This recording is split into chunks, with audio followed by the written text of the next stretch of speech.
87-75 victory over Montana State Billings. Now for you, 3 straight victories as the acting head coach. Just kind of walk me through, the game-by-game approach and how you've managed to continue the success of what you guys have had this season. Yeah, I think we're doing a good job of just sticking to the game plan. Just continuing trying to get to the rim, working inside and out, and just share the ball. We had a very good second half versus NNU the other day. We wanted to try to continue that throughout this game and from beginning to end. I think we did a pretty good job of it. We got stagnant a little bit in the second half, and we built, I think, about a 20-point lead. I think we got a little content and stagnant then at that point, and they brought it back within a little bit closer. And I think we just, grinded it out, and I think it was a good team win. Speaking of dishing the ball around, 5 players in double digits, 49% from the field. Talk about the offense and how that got spread out. The big guys dropping some threes. Yeah.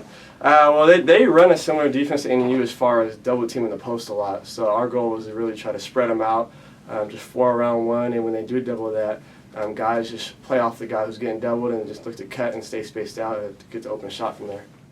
One of the biggest battles I saw tonight was down low, Joseph Stroud battling Emmanuel Olafimi. If you could walk me through that battle. Olafimi ends the night 8 points. Stroud walks away with 14. So just kind of walk me through that battle and what happened. Yeah, I figured it was going to be a good battle because both of them were taller, longer, kind of thin, but athletic post players. So it was a good matchup as far as both their frames. So it was fun watching them. Both of them, like I say, are real lengthy, so can block shots. So they were battling, trying to block each other's shots, and just battling the post, trying to be physical. And Joseph was trying hard, to get his place in the post and get a good post up. Terry was out today, Terry Don, and Drake stepped in the starting spot and scored 10 points in the first 10 minutes. How big has his play been in the last 3 games of conference, and how was the impact tonight? Yeah, Drake's very good.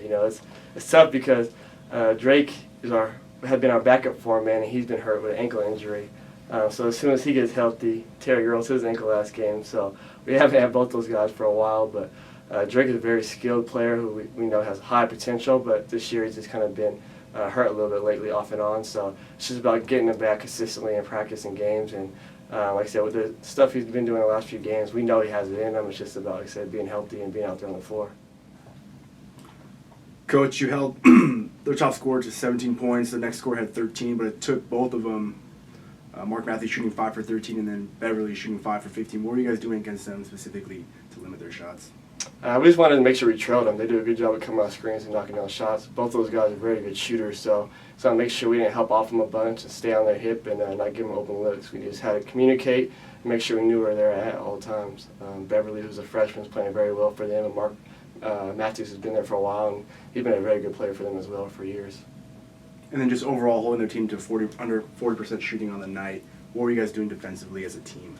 I think just communicating and playing with urgency. Like I said, I was a little disappointed because we were doing a very good job in the second half of holding them, and I think there was, like I said, when we pulled away, and then I think we got content a little bit once we pulled away, and then we gave up some buckets that I think we should have been able to stop, and a couple of second chance points that I wish we would have been able to prevent.